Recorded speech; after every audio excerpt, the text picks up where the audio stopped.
Hey y'all, welcome back to I Reckon. Alright, so I have an experience today to share with you. It is titled My Experience in Hell. The lady, she doesn't give her whole name, just her username on her account on her Facebook. I'm just going to read what she wrote. And like I said, it's called My Experience in Hell. Here we go. I was raped by a supposed friend, someone I thought I could trust. Left in shame and shock, I could not tell anyone about my ordeal. I kept it to myself and went about my normal life. Some weeks later, though, after I came back from a vigil, I started feeling very weak. So I went to a nearby hospital and ran some tests. To my great shock, I tested positive for pregnancy. I told the man involved, who, after much plea, convinced me to have an abortion, which will be kept a secret, he said. I went in for an abortion. However, before the procedure, I asked God to forgive me for what I was about to do, and in the process, I died. I left my body. Still looking at the lifeless form on the abortion table, I started ascending, but in a flash, a force pulled me down through a dark tunnel. I could not see the beginning or the end of the walls of the tunnel. It was dark, so dark I saw cobweb-like cells on the walls, and in an instant I was in hell. I saw a woman who had been there for over 100 years. She was in deep pain and agony. She would melt in the flames, and the magma, like liquid, will come back together in the form of the woman. It occurred repeatedly. I knew I was in hell. I began to burn and burn. I felt like pulling out my hair from its roots because the pain was unbearable. It was as if my senses were magnified over 1,000 times. The agony of the burns was not enough. The scream of the people under the same torment was worse. It was so loud that I felt I would go deaf, but they kept resonating in my ears. I began to scream.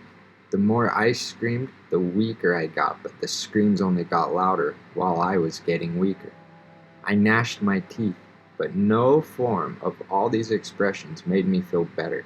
It only got worse, beyond description. I was in deep torment.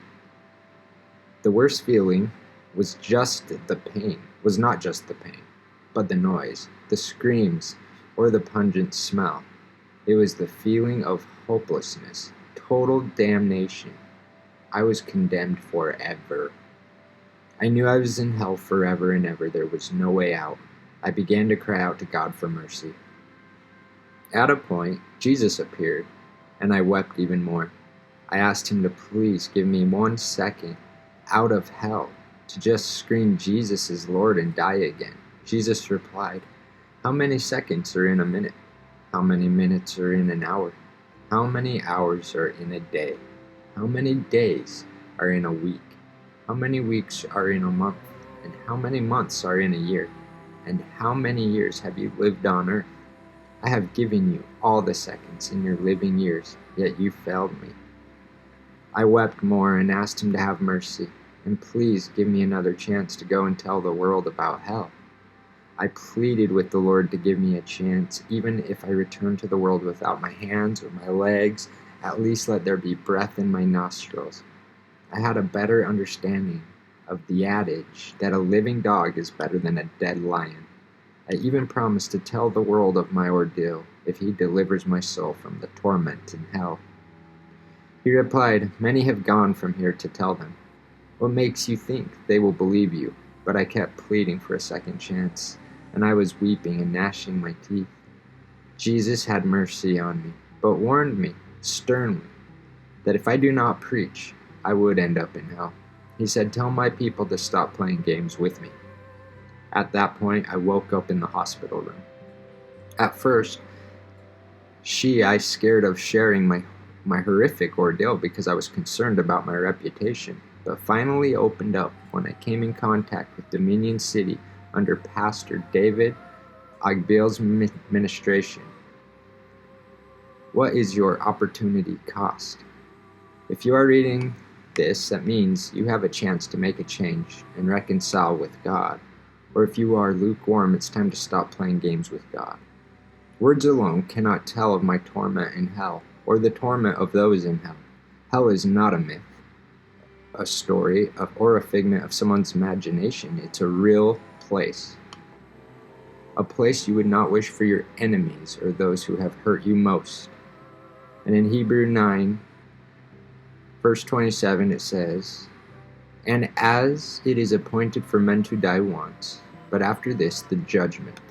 If we recognize that all earthly things are someday going to be stripped away from us, then the craving of material possessions will matter far less to us now. We should turn away from physical indulgence, from earthly pleasures, which leaves no permanent gratification. 2 Peter 3:11 says, "Seeing then that all these things shall be dissolved, what manner of persons ought you to be in a holy conversation and godliness?" We should stop giving excuses for God's work. We should imitate Christ and find your purpose on earth and fulfill it. Be part of the move of God in these last days. Have a consistent walk with the Holy Spirit. And there it is. That is her story of hell. Share a comment or your own story if you have one, and I would share it for you, and I reckon we'll return. Have a great day.